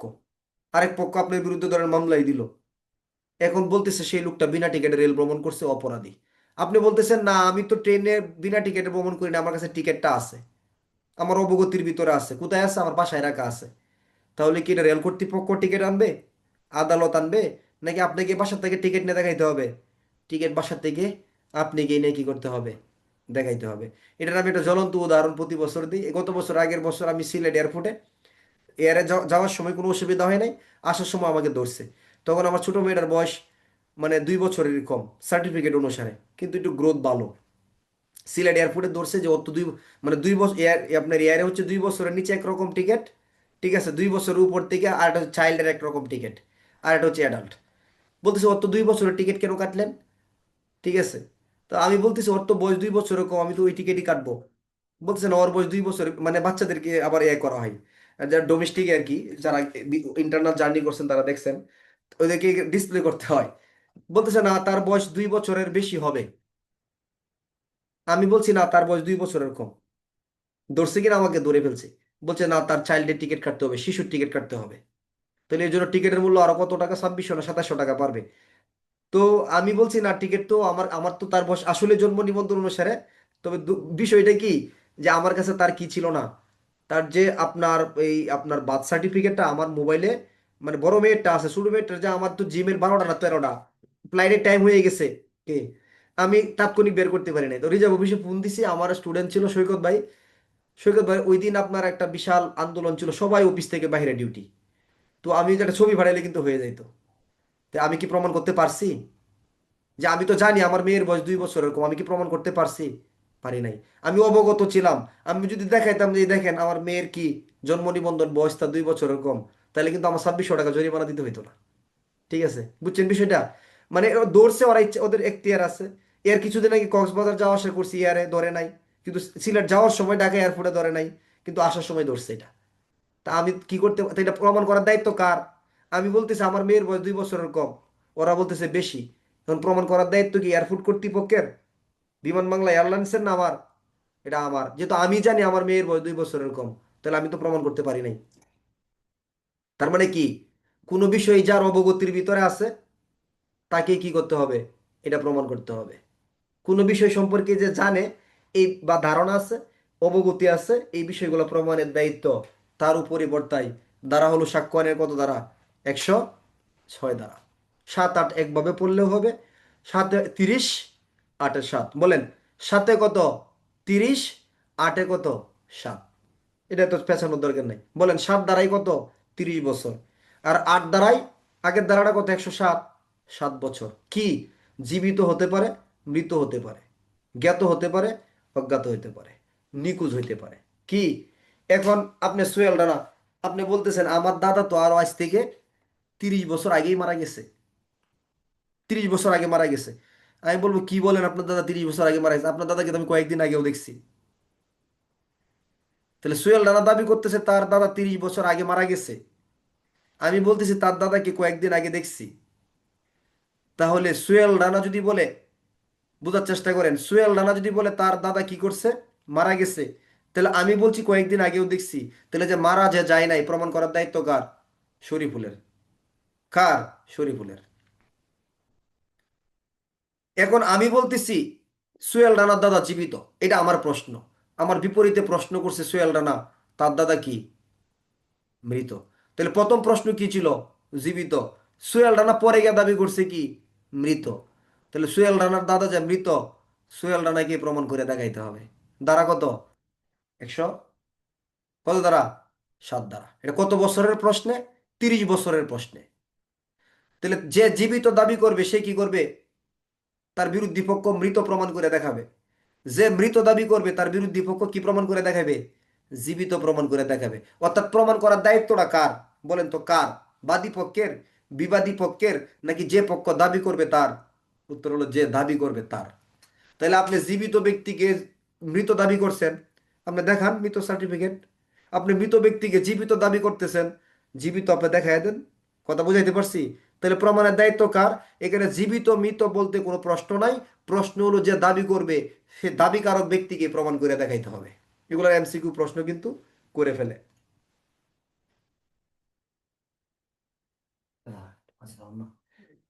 আচ্ছা, দ্বারা হলো সাক্ষ্যের কত দ্বারা? 107। সেম এইভাবে আমরা আরেকটা দ্বারা ভরে ফেলবো। কত? সাক্ষ্যের 108 দ্বারা। কত দ্বারা? 108 দ্বারা। 108-এ কি? 7 বছর ধরে যে ব্যক্তি নিখোঁজ, অজ্ঞাত অথবা জীবিত মৃত বলতে পারেন, কোনো সমস্যা নাই। লাইন একটাই, যে দাবি করবে সে কি? আপনি জুয়েল দাস, আপনি বলতেছেন আমি তো 7 বছর ধরে আমার বাইকে খুঁজে পাই না। আপনি সুজন বলতেছেন কি বলেন, আপনার ভাইয়ের সাথে তো আমি গতকালকেও দেখা হয়েছে। বেজার লাগছে না? জুয়েল দাস বলতেছে 7 বছর ধরে তার বাইরে খুঁজে পায় না। আপনি সুজন বলতেছেন গতকালকেও দেখা হয়েছে। এমনকি জুয়েল দাস প্রমাণ করে দেখাবে তার বাইকে 7 বছর পায় না, নাকি সুজন প্রমাণ করে দেখাবে গতকালকে দেখা হয়েছে? বলেন তো। সুজনকে প্রমাণ করতে হবে কই দেখা হয়েছে গতকালকে। কি প্রমাণ আছে আপনার কাছে? ফাইজলামি করেন? বুঝেন না এই বিষয়টা? এরকম আর কি। যে আপনি যদি দাবি করবেন, প্রমাণ আপনাকেই করতে হবে। বুঝছেন? কি বুঝছেন? প্রসন্ন দাস দাদা, শীত বেশি। আপনি ধরেন দাবি করতেছেন দিদি খুব সুন্দর, আমাদের বৌদি খুব সুন্দর দাবি করছেন। এখন বিশ্বজিৎ দাদা বলতেছে তোমার বউ সুন্দর না, খালো। এখন বলেন, বোঝার চেষ্টা করেন, এখন প্রমাণের দায়িত্ব কার উপর গেছে? প্রসন্ন দাস কিন্তু বলে ফেলছে দিদি বৌদি আমাদের কি সুন্দরী, কিন্তু বিশ্বজিৎ বলতেছে তোর বউ খালো। এখন বিশ্বজিৎকে প্রমাণ করে দেখাইতে হবে যে প্রসন্ন দাসের বউ বা আমাদের বৌদি কি খালো। দাবি করে বিপদে আছে। আপনি দাবি করবেন, আপনি প্রমাণ করবেন না। আপনি কি বিশ্বজিৎ প্রসন্ন দাস প্রমাণ করার দরকার নাই আর যে আমার বউ সুন্দর। হ্যাঁ যায় কালো প্রমাণ করে দেখাইতে থাকুক। বুঝাইতে পারছি? এই হলো। তাহলে 107 108-এর বিষয়টা হচ্ছে এরকমই। সাক্ষ্য আইনের 109 দ্বারা এটা হলো সম্পর্ক প্রমাণের দায়িত্ব। কি? সম্পর্ক প্রমাণ। সাক্ষ্য আইনের 109 দ্বারা যদি দেখবেন যে এটা কি সম্পর্ক প্রমাণ করবে, অংশীদার গণের ভিতরে, জমিদার প্রজার ভিতরে, মালিক প্রতিনিধির ভিতরে, হ্যাঁ, তারপরে মালিক এবং চাকরের ভিতরে, বাই বায়ের ভিতরে। যেমন ধরেন সম্পর্ক আছে বা নাই বলে দাবি করা হয়। যেমন ধরেন আমি এবং কে, ধরেন ফরিদ, আমরা দুই ভাই, দাবি করতেছি আমরা কি ভাই, দুই ভাই। এখন এইখানে রুকুনুজ্জামান এসে বলতেছে তারা ভাই না, তাদের কোনো সম্পর্কই নেই। তাহলে এখানে সম্পর্ক প্রমাণের দায়িত্ব কার? ফরিদ এবং শরীফুল বলতেছে দুই ভাই, রুকন বলতেছে ওদের কারো কেউ কিছু লাগে না। তাহলে এখন এই ডিএনএ টেস্ট বলেন যে কোনো টেস্ট কি প্রমাণ ফরিদ এবং শরীফুল করবে, নাকি রুকুনুজ্জামান প্রমাণ করে দেখাবে? রুকুনুজ্জামান প্রমাণ করে দেখাইবে। হ্যাঁ, যেহেতু এসে বলতেছে নাই, তাহলে আপনি প্রমাণ করে দেখান সম্পর্ক নাই। জমিদার প্রজার ভিতরে সম্পর্ক আছে, একজন বলতেছে ওদের ভিতরে কোনো সম্পর্ক নাই। কথা বুঝছেন? তাহলে এখানে প্রমাণের দায়িত্বটা কার উপর? যাদের সম্পর্ক আছে বলে তাদের উপর, নাকি সম্পর্ক নাই বলে যে দাবি করে তার? যে বলে নাই। আবার বিপরীত হইতে পারে, ধরেন এখানে সোহাগ এবং রায়হান, তারা দুইজন বায়না বলে দাবি করতেছে। তারা দাবি করতেছে তারা কি না? বায়না। এটা হচ্ছে মূল প্রশ্ন। এখন এখান থেকে নকুল এসে বলতেছে তারা দুই ভাই। তাহলে যারা বলতেছে বায়না তারা প্রমাণ করে দেখাবে, নাকি আরেকজন এসে পরে যে বলছে ভাই সে প্রমাণ করে দেখাবে, সে প্রমাণ করে দেখাবে? অর্থাৎ দাবি কারকের উপরে প্রমাণের দায়িত্বগুলো চলে যায়। কথা বুঝাইতে পারছি? তাহলে এটা জমিদার এবং প্রজার হইতে পারে, অংশীদারগণের ভিতরে হইতে পারে, মালিক প্রতিনিধির ভিতরে হইতে পারে, ভাই ভাইয়ের ভিতরে হতে পারে, বোন বোনের ভিতরে হইতে পারে, অনেক বড় ব্যাখ্যা করা থাকে। তাহলে আপনি 109 দ্বারা সংক্ষিপ্ত কথা মনে রাখবেন। আমি এইখানে 11টা 12টা দ্বারা হেডিংগুলো আপনাকে পরে পড়াবো, আপনি বুঝতে পারবেন প্রশ্নটা খুব সহজেই। তাহলে মালিক সম্পর্ক প্রমাণের দায়িত্ব কত দ্বারা? 109 দ্বারা। আপনি কোন অংশটা মনে রাখবেন? তাহলে আমি বলতেছি, কি বলতেছি, যে নকুল এবং আমি বেসমেট। এখন আপনি জনি ভাই বলতেছেন না ওরা বেসমেট হয় না, ওরা বেসমেন্ট হয় না। শরীফুল জুনিয়র, নকুল সিনিয়র, দাবি করছে কে? জনি। তাহলে জনিকে প্রমাণ করে দেখাইতে হবে যে কে কবে যোগদান করছে, আপনি দেখান, তাহলে তারা বেসমেন্ট না। বুঝছেন? এটা বেসমেন্ট হতে পারে, জমিদার প্রজা হইতে পারে, দোকানদারের সাথে কর্মচারী হইতে পারে, যে কোনো, অর্থাৎ জায়গাটা কি? তাহলে 109 দ্বারার মূল অংশটা কি প্রমাণ বলেন? 109 কি প্রমাণ বলেন? সম্পর্কের প্রমাণ। কিসের প্রমাণ? সম্পর্কের প্রমাণ। সাক্ষ্য আইন 110 দ্বারা মালিকানার প্রমাণ। কিসের প্রমাণ? মালিকানার প্রমাণ। ধরেন একটা মোবাইল আমার কাছে আছে, এই মোবাইলটা আমার কাছে আছে, আপনি দাবি করতেছেন, কি দাবি করতেছেন? যে এই মোবাইলটা শরীফুল ভাই আপনার কাছে কিভাবে আসলো? তা আমার মোবাইল। হতে পারে না এরকম ঘটনা? এটা আপনার কাছে কোথা থেকে আসলো? মোবাইল আছে কার কাছে? শরীফুলের কাছে। দাবি করছে বিশ্বজিৎ যে এটা তার না, এটা আমার না, তার। পেস লাগছে কি না? পেস লেগে গেছে। এখন আমি শরীফুল এই মোবাইলের যে কাগজপত্র আছে আমি প্রমাণ করে দেখাবো যে এটা আমার, নাকি বিশ্বজিৎ প্রমাণ করে দেখাবে এটা তার? বলেন, আপনারা উত্তর দেন। এতক্ষণ কি বুঝলেন? রুলস বুঝে গেছেন অবশ্যই আপনারা। তাহলে প্রমাণ করার দায়িত্ব কার এটা? আমার না বিশ্বজিতের? বিশ্বজিতের। তাহলে আপনি আপনার স্ত্রী নিয়ে সংসার করতেছেন সুন্দর করে, আরেকজন এসে বলতেছেন এটা তো আপনার স্ত্রী না, আমার স্ত্রী। বোঝার চেষ্টা করেন এটা। তো মালিকানার প্রশ্নে আসতেছি। তাহলে সে যে স্ত্রী যে তার স্বামী, এটা সম্পর্কের কথা বাদ দিয়ে বললাম, তাহলে সে প্রমাণ করে দেখাইতে হবে এটা তার স্ত্রী। আচ্ছা, এটা যেহেতু যেহেতু এটা সম্পত্তি, আমরা স্ত্রীকে না টানি এখানে কোনো সম্পত্তি দেই বলি, তাহলে মালিকানা প্রমাণের দায়িত্ব কার উপর? কার? তাহলে আপনি মালিক বলে দাবি করছেন, যে জিনিসটা আপনার কাছে আছে এটা তো আপনার কাছে আছে, দখলে যার আছে তার কাছে। তাহলে যার দখলে থাকবে সে প্রমাণ করবে, নাকি যে আয়সা দাবি করবে সে প্রমাণ করবে? তাহলে দাবিকারক ব্যক্তিকে কি করতে হবে? প্রমাণ করতে হবে। এটা হলো কি? মালিকানা প্রমাণের দায়িত্ব। ধারা হলো 110 ধারা। কয় ধারা? ধারা হলো 110 ধারা। বুঝছেন বিষয়টা? তাহলে এখন ধরেন ফরিদ ভাই আপনার কাছে আছে, কি আছে? মূল্যবান একটা বস্তু। আমি বলতেছি ফরিদ ভাই এটা আপনার কাছে, কেন এটা তো আমার। তো এটা প্রমাণের দায়িত্ব কার? আদালতের? ফরিদের? নাকি শরীফুলের? আদালতেরও দরকার নাই, ফরিদের কাছে তো অলরেডি আছে, তার আর কষ্ট করার দরকার নাই। আমি যেহেতু মাঝখান থেকে দাবি করে বসে আসছি, তাহলে আমাকে প্রমাণ করে দেখাইতে হবে এটা আমি শরীফুলের। ধারা কত? 110 ধারা। সাক্ষ্য 111 ধারা সরল বিশ্বাস প্রমাণের দায়িত্ব। কি প্রমাণ? সরল বিশ্বাস প্রমাণের দায়িত্ব। এটা কিভাবে প্রমাণ করবেন? এখানে উপাদান আছে আবার সরল বিশ্বাস প্রমাণের জন্য। এখানে কোনো লেনদেনের সম্পর্ক হইতে হবে, কোনো পক্ষের উপর সক্রিয় আস্থা থাকতে হবে, তারপরে গিয়ে সরল বিশ্বাস প্রমাণ করতে হবে। এটা সবচেয়ে সুন্দর উদাহরণ হবে আপনাদের এবং আপনাদের যে ক্লাস করাচ্ছে এটা দিয়া, যে সরল বিশ্বাসটা কিভাবে প্রমাণ হয়। এখানে ভাষ্যমতে বাবা এবং ছেলে এবং পুত্র, এর ভিতরে সরল বিশ্বাস প্রমাণের দায়িত্ব কার উপর? বাবার উপর। ছাত্র এবং শিক্ষক, এর মধ্যে সরল বিশ্বাস প্রমাণের দায়িত্ব শিক্ষকের উপর। স্বামী এবং স্ত্রী, এর মধ্যে সরল বিশ্বাস প্রমাণের দায়িত্ব স্বামীর উপর। পীর এবং মুরিদ, এর ভিতরে সরল বিশ্বাস প্রমাণের দায়িত্ব পীরের উপর। ডাক্তার এবং রোগী, এর ভিতরে সরল বিশ্বাস প্রমাণের দায়িত্ব ডাক্তারের উপর। কেন এই কথাগুলো বলতেছি? তাহলে স্বামী এবং স্ত্রী দুইজনের ভিতরে একটা সম্পর্ক আছে না, একটা আস্থা আছে না? আস্থা আছে। স্বামী স্ত্রীর প্রতি আস্থা করবে, স্ত্রী স্বামীর প্রতি একটা আস্থা বিশ্বাস থাকবে। তাহলে লেনদেনের প্রশ্ন কি এই জায়গাটা উত্থাপিত হয়েছে, আমি উদাহরণগুলো দিলে বুঝতে পারবেন। এখন সরল বিশ্বাসের প্রমাণের দায়িত্বটা স্বামী স্ত্রীর উদাহরণ দিই। স্ত্রী বলতেছে যে স্বামী তাকে ভালোবাসে না। বোঝার চেষ্টা করে, স্বামী তাকে কি করে না, ভালোবাসে না। স্বামী বলতেছে যে সে স্ত্রীকে ভালোবাসে। তাহলে এই যে দুইজন ব্যক্তির ভিতরে একটা প্রশ্ন উত্থাপিত হয়েছে। এখন এইখানে বোঝার চেষ্টা করে, স্ত্রী কি বলতেছে, স্বামী ভালোবাসে না, স্বামী বলতেছে ভালোবাসে। এখন এই যে স্ত্রীকে ভালোবাসে বা বাসে না, এটা প্রমাণ করার দায়িত্ব কার? স্ত্রী কি প্রমাণ করে দেখাবে স্বামী ভালোবাসে না, নাকি স্বামী প্রমাণ করে দেখাবে যে তাকে ভালোবাসে? বলেন। আমি কিন্তু আগে বাস্যের কথা বলে দিছি। তাহলে স্ত্রীর প্রমাণ করে দেখানোর দরকার নাই, স্বামীকে অবশ্যই আদালতে প্রমাণ করতে হবে যে আমি আমার স্ত্রীকে কি করি, ভালোবাসি। আরো সহজ উদাহরণ দিই। ধরেন সারা বছর পড়াশোনা করলেন, পরবর্তী সময় গিয়ে রেজাল্টের পরে ধরেন কোনো একটা কারণে আপনার রেজাল্ট খারাপ হইলো পরীক্ষার, আপনি আমার বিরুদ্ধে মামলা করে দিলেন। দেখি, প্রথমে আপনি আমার উপর একটা বিশ্বাস করছেন, একটা আস্থা রাখছেন, একটা লেনদেনও করছেন। লাস্টে গিয়ে আমার বিরুদ্ধে মামলা করছেন যে উনি ভালো করে পড়াইতে পারে নাই, এই জন্য আমার পরীক্ষার রেজাল্ট কি হয়েছে, খুব খারাপ হয়েছে। এটা হলো বিচার্য প্রশ্ন। তাহলে আপনি ছাত্র, আমি হলাম কি, শিক্ষক। তাহলে এখানে সরল বিশ্বাস প্রমাণের দায়িত্ব কার? সরল বিশ্বাস কোনটা? তাহলে আপনি ছাত্র হিসেবে আপনি প্রমাণ করে দেখাবেন না যে আমি ভালো পড়াইছি বা পড়াই নাই।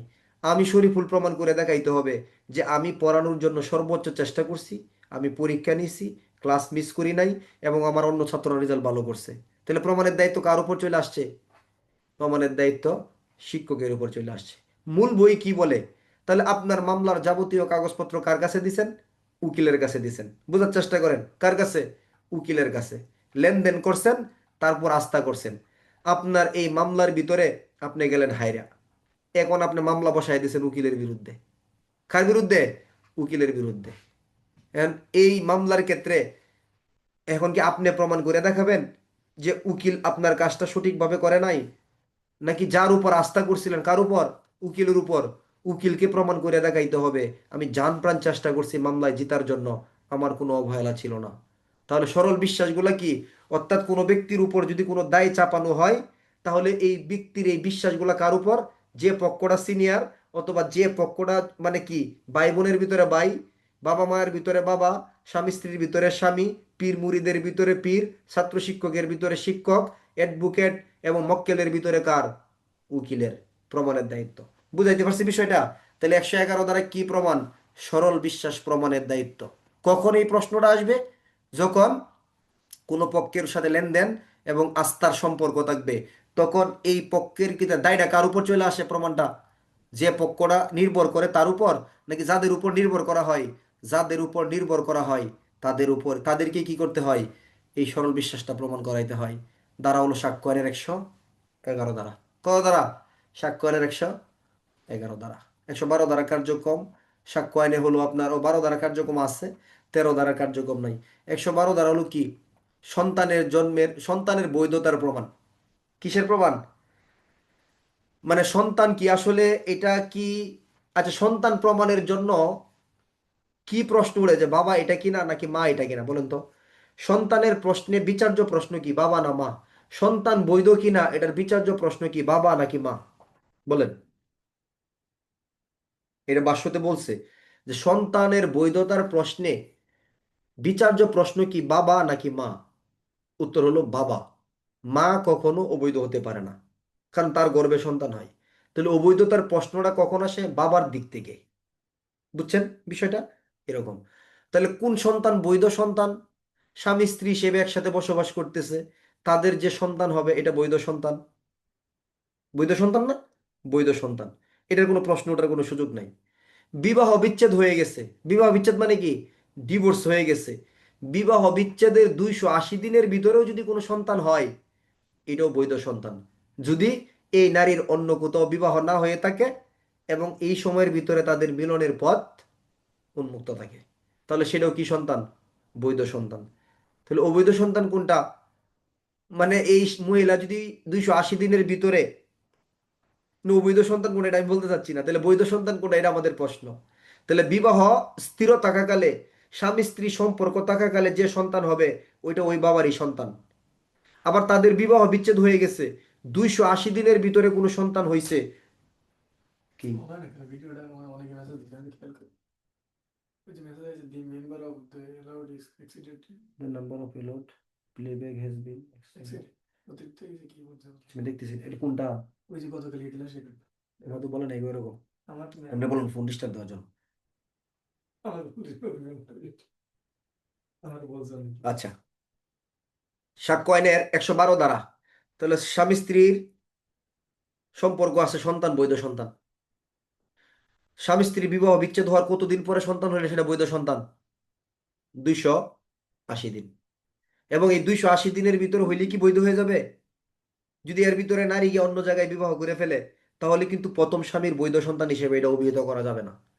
তার মানে অন্য জায়গায় তার বিবাহ হতে পারবে না ওই সময়ের ভিতরে, এবং ওই সময়ের ভিতরে তাদের সম্পর্ক বা তাদের মিলনের পথ উন্মুক্ত ছিল, এটা কি করতে হবে?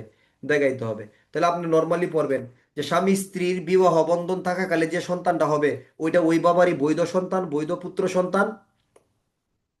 এবং সন্তান বলেন, অসুবিধা নেই।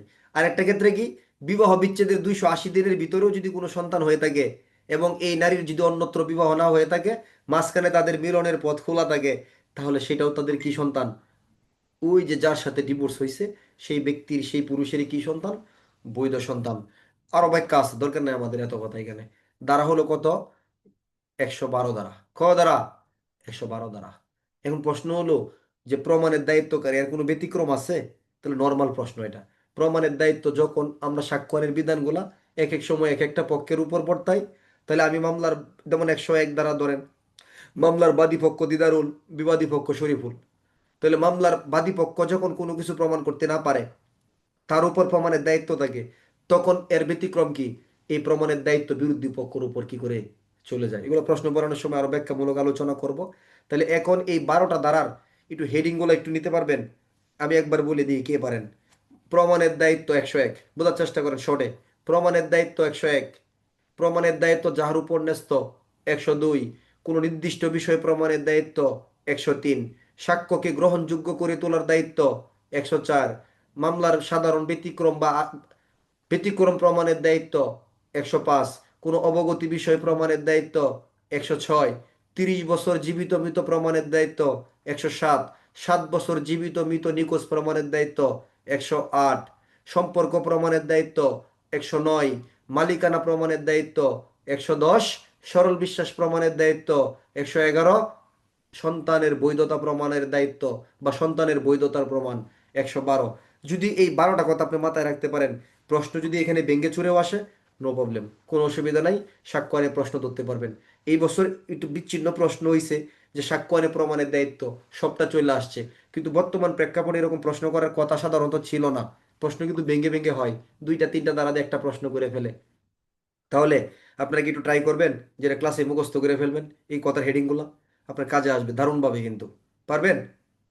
পারবেন? তাহলে আমি 2বার বলবো আবার, আপনারা 2-4 জন বলে ক্লাস শেষ করে দেবো ইনশাল্লাহ। রেডি? ওকে। আচ্ছা, তাহলে যারা ভিডিও মোডে নাই তাদেরকে প্রশ্ন করবো কিন্তু আজকে, পর্দার আড়ালে যারা আছেন। আচ্ছা, অনেকে ভিডিও মোডে এখন আবার আসতেছে, সাকিব ভাই আবার ভিডিও বন্ধ করে দিছে।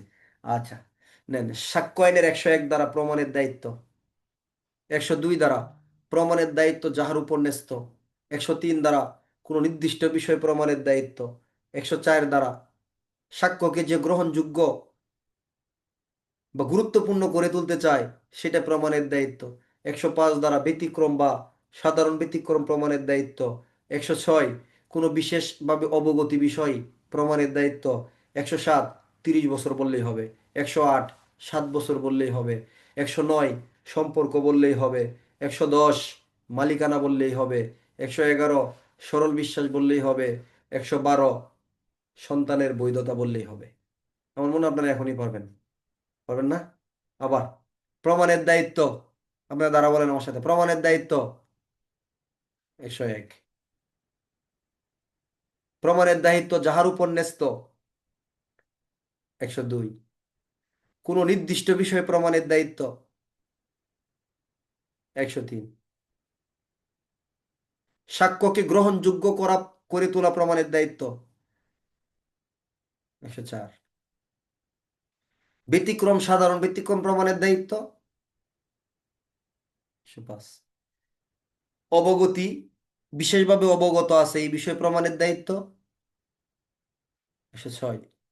সম্পর্ক প্রমাণের দায়িত্ব, এই পেশ লাগছে, কত? 109।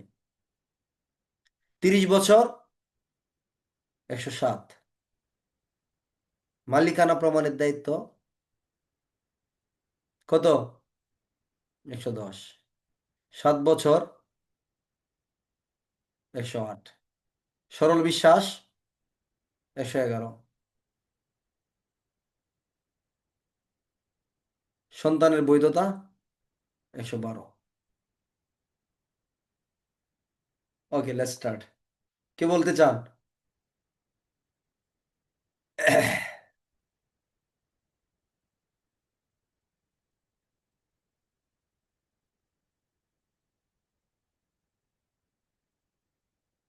হাত বেশি উঠায় না, আবার কেউ একটু হালকা হালকা করে উঠায়, আবার কেউ হাত উঠায় বসে থাকে।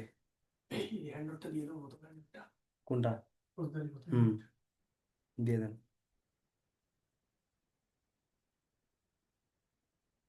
এই শামীম আহমেদ ডিএমপি পারবেন? পারবেন? আমরা একদম সাইড থেকে বুঝে বের করছি। শামীম আহমেদ ভাই পারবেন ডিএমপি? শুনতে পাচ্ছেন না? হাত উঠান, হেডফোন দেয়া এখানে। পারবেন? Yes or no? হাত হাতে দেখান পারবেন কিনা। ওকে, পারবেন তাহলে বলেন। ঠিক আছে, হ্যাঁ, ফোন আনমিউট করেন। 101 হচ্ছে তার প্রমাণের দায়িত্ব, হুম 102 হচ্ছে তার উপর প্রমাণের দায়িত্ব ন্যস্ত, সে প্রমাণ করবে। হুম 103 হচ্ছে কোন নির্দিষ্ট বিষয় প্রমাণের দায়িত্ব। হুম আর 100 হচ্ছে স্যার গ্রহণযোগ্যতা করিবার জন্য আহ মানে মানে গ্রহণযোগ্য সাক্ষ্যকে করিবার যে, জন্য যে বিষয় প্রমাণ করিতে হবে তার উপর গ্রহণযোগ্যতা করিবার জন্য প্রমাণ করিতে হবে 104। হুম আর 105 হচ্ছে স্যার কোন ব্যতিক্রম বা সাধারণ ব্যতিক্রম প্রমাণ করিবার দায়িত্ব তার, 105। 106 বলতে স্যার অবগতির জন্য যে সাক্ষ্য প্রমাণ করিবে তার উপর। 105 স্যার কি ভুলে গেছে। 105 তো বলেই গেছেন, সাধারণ ব্যতিক্রম বা ব্যতিক্রম, ঠিক আছে। আর আচ্ছা আর ঠিক আছে। 107 বলতে স্যার 30 বছর যাবত জ্ঞাত বা অজ্ঞাত ব্যক্তি সম্পর্কে প্রমাণ করিবার দায়িত্ব তার। হুম আর 108 হচ্ছে স্যার 7 বছর। 109 হচ্ছে স্যার অংশীদার বা হুম সম্পর্ক প্রমাণ করিবার দায়িত্ব। হুম 110 হচ্ছে মালিকানা প্রমাণ। 111 হচ্ছে স্যার সরল বিশ্বাসের প্রমাণ। আর 112 হচ্ছে আহ, মানে সন্তান বৈধতার প্রমাণ। হুম, সুন্দর হয়েছে, ওকে। আচ্ছা, নেক্সট। সোহেল রানা ভাই বলেন। সোহেল রানা ভাই শুনতে পাচ্ছেন? হ্যাঁ বলেন।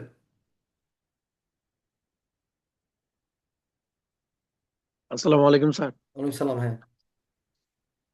স্যার, প্রমাণের দায়িত্ব 101 দ্বারা, প্রমাণের দায়িত্ব যার উপর ন্যস্ত 102 দ্বারা, হুম কোন নির্দিষ্ট বিষয় সম্পর্কে প্রমাণের দায়িত্ব 103 দ্বারা, সাক্ষ্য গ্রহণযোগ্য করার জন্য প্রমাণের দায়িত্ব 104 দ্বারা, ব্যতিক্রম এবং সাধারণ ব্যতিক্রম প্রমাণের দায়িত্ব হুম 105 দ্বারা, হুম কোন সম্পর্কে অবগত আছে তা প্রমাণের দায়িত্ব 106 দ্বারা, হুম 30 বছরের অধিক 30 বছরের অধিক সময়ের জীবিত বা মৃত ব্যক্তি সম্পর্কে প্রমাণের দায়িত্ব 30 বছর অধিক বলবো না, 30 বছর যাবত বলবো, শব্দটা সঠিক, ঠিক আছে, হ্যাঁ। আচ্ছা, ওকে। মৃত বা জীবিত ব্যক্তি সম্পর্কে প্রমাণের দায়িত্ব 107। হুম 7 বছরের 7 বছরের কোনো ব্যক্তি, অজ্ঞাত ব্যক্তি বা হুম যে ব্যক্তি সম্পর্কে কোনো পাওয়া যায় না সেই বিষয়ে বা সেই সম্পর্কে প্রমাণের দায়িত্ব 108 ধারা। হুম। সম্পর্কে প্রমাণের দায়িত্ব 109 ধারা। মালিকানা সম্পর্কে প্রমাণের দায়িত্ব 110 ধারা। সরল বিশ্বাস সরল বিশ্বাস প্রমাণের দায়িত্ব 111 এবং সন্তানের বৈধতা সম্পর্কে প্রমাণের দায়িত্ব 112 ধারা। জালালউদ্দিন ভাই শুনতেছেন আমাকে? জালালউদ্দিন ভাই টুপি দেয়া মাথায় হাত উঠান, বলবেন? হ্যাঁ বলেন, ফোন আনমিউট করেন। ওকে। হুম।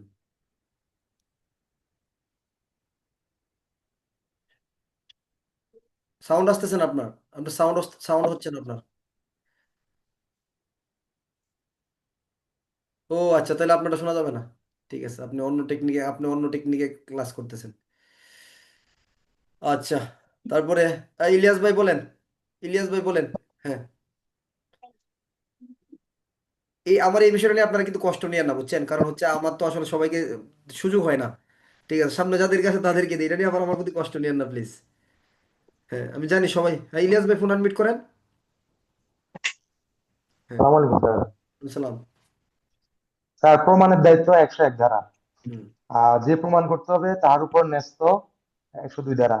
কোন নির্দিষ্ট বিষয় প্রমাণের দায়িত্ব 103 ধারা। সাক্ষ্য গ্রহণ করার জন্য যে বিষয় প্রমাণের দায়িত্ব 104 ধারা। আসামির যে বিষয় সাধারণ ব্যতিক্রম বা ব্যতিক্রমের মধ্যে পড়ে তাকে প্রমাণ করতে হবে 105 ধারা। কোন বিষয় অবগতির মধ্যে যিনি আছে তাকে প্রমাণ করতে হবে 106 ধারা।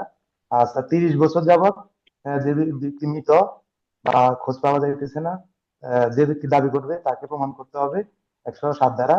আর 7 বছর যাবত কোন ব্যক্তি অজ্ঞাত, খুঁজে পাওয়া যাইতেছে না, যে ব্যক্তি দাবি করবে তাকে প্রমাণ করতে হবে 108 ধারা। কোন সম্পর্ক প্রমাণের দায়িত্ব 109 ধারা। মালিকানা প্রমাণের দায়িত্ব 110 ধারা। সরল বিশ্বাস, সক্রিয় আস্থা বা লেনদেনের ক্ষেত্রে যে দাবি করবে 111 ধারা। আর সন্তান বৈধতার জন্য 280 দিনের মধ্যে যে দাবি করবে, মানে সন্তানের বৈধতা 112 ধারা। হ্যাঁ, তারপর বলেন এসপি বলেন। হাত তো নামাচ্ছেন না দেখি আপনি একবারও। ভাবছিলাম আজকে দিব না। হ্যাঁ বলেন, সোহেল ভাই ফোন মিট করেন। হ্যাঁ এসপি বলেন।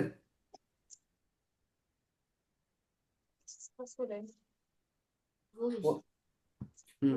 ডাক্তারের তো অত হিসেব না কিন্তু একদম ওরা স্যার শর্টে। বলবো আমি স্যার। হ্যাঁ হ্যাঁ শর্টে, খুব দ্রুত, আরো 2-4 জনকে দিব। হ্যাঁ বলেন। স্যার 101-এ বলছে স্যার যে প্রমাণের অস্তিত্ব।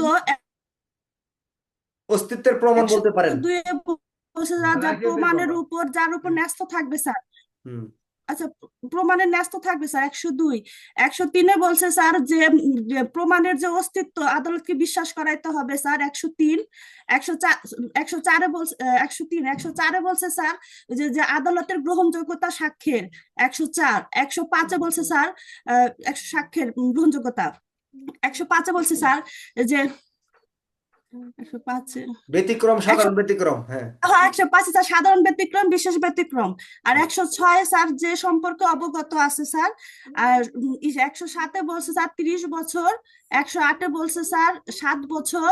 109 বলছে স্যার সম্পর্কে প্রমাণ করতে হবে 108। 109। 110-এ বলছে স্যার মালিকানা।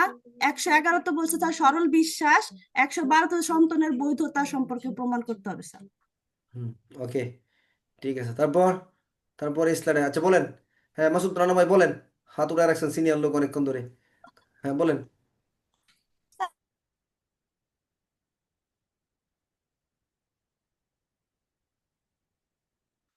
কই মাসুদ রানা ভাইকে আনমিউট করলাম না, কোথায়? স্যার আছি স্যার। হ্যাঁ আসসালামু আলাইকুম স্যার। ওয়ালাইকুম সালাম। হুম।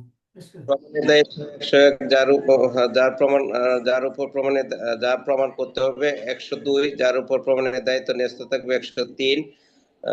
104 হচ্ছে নির্দিষ্ট বিষয়ে প্রমাণ করতে হবে নির্দিষ্ট বিষয় প্রমাণের দায়িত্ব হলো 103। হ্যাঁ 103। আর সাক্ষ্য গ্রহণযোগ্যতা প্রমাণের দায়িত্ব 104।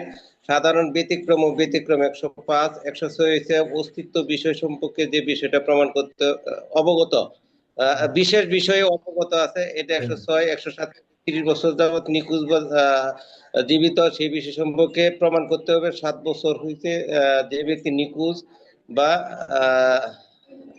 জীবিত মানে 7 বছর যাবত 8 বছর হইছে 8 আর 9 হইছে সম্পর্কের বিষয়ে অবগত করিতে, 10 হইতে মালিকানা, 11তে সরল বিশ্বাস, 12তে হইতে বৈধ সন্তান সম্পর্কে বিশ্বাস। আচ্ছা, এখন যারা না বলছেন তারা কিন্তু এই যে বলাতে গিয়ে আপনারা মুখস্থ করে ফেলছেন গভীরভাবে একবারে, বিষয়টা কিন্তু এরকম হয়ে দাঁড়াইছে, তাই না? যদিও বা সবাইকে বলার সুযোগ দিতে পারি নাই, কিন্তু আপনাদের কি হয়েছে এই সময় একটা অধিক চাপ হয়েছে, এই চাপটাতে কিন্তু নিয়ে নিয়েছেন পড়াটা। লাভটা কি হবে? লাভটা হবে আপনাকে সাক্ষ্য আইনের ক্ষেত্রে প্রশ্ন ধরার জন্য আপনাকে সাক্ষ্য আইনের উপান্ত টিকা বা হেডিং ভালো জানতে হবে। তো উপান্ত টিকা মানে কি, যারা আমরা এখন বললাম, যেমন কোনো সাক্ষ্যে দেওয়া বিবৃতির সত্যতা পরবর্তী মামলায় প্রমাণ করার জন্য উক্ত সাক্ষ্যের প্রাসঙ্গিকতা, এটা কত দ্বারা হেডিং সাক্ষ্য আইনের? কোনো সাক্ষ্যে দেওয়া বিবৃতির সত্যতা পরবর্তী মামলায় প্রমাণের জন্য উক্ত সাক্ষ্যের প্রাসঙ্গিকতা। এইভাবে যদি আপনি সাক্ষ্য আইনের উপান্ত টিকাগুলো নিতে পারেন, সাক্ষ্য আইনের কোনো প্রশ্নই আপনাকে ঠকাইতে পারবে না, মনে রাখবেন এটা। ঠিক 33 ধারার প্রশ্ন, কত? 33 ধারার প্রশ্ন। প্রমাণিত যে স্বীকারোক্তিকারক এবং তার সাথে যৌথভাবে বিচারাধীন ব্যক্তিকে প্রভাবিত করে সেই সম্পর্কে লিখুন। কত ধারার প্রশ্ন? সাক্ষ্য আইনের 30 ধারার প্রশ্ন। যদি এরকম ভাবে সাক্ষ্য আইনটা শুধু নিতে পারেন, তাহলে আপনি সাক্ষ্য আইনের কোনো প্রশ্ন যতই পেশাক, আপনি প্রশ্নের ভিতরে হেডিং এর সাথে কিছু মিল পাওয়া যায়, যত গভীরেই প্রশ্ন করুক আপনি ধরে ফেলতে পারবেন। ঠিক আছে, আগামীকালকে দেখা হবে ইনশাল্লাহ। কালকে সাক্ষ্য আইনের 114 দ্বারা একটু আলোচনা করব, এটা প্রশ্নমুখী হয়, পরে বিস্তারিত আলোচনা করব। পরবর্তী অষ্টম অধ্যায় আপনার প্রতিবন্ধকতা 115, 16, 17 এই 3টা দ্বারা একটু আংশিক আলোচনা করবো, এটা আমাদের প্রশ্ন হয় না। মূল আলোচনা হলো সাক্ষ্য আইনের 9ম অধ্যায়, অর্থাৎ 118 থেকে কালকে আমাদের মূল আলোচনা শুরু হবে ইনশাল্লাহ, যতদূর পর্যন্ত যাওয়া যায়। আল্লাহ হাফেজ। আসসালামু আলাইকুম রহমতুল্লাহি ওয়া বারাকাতুহু।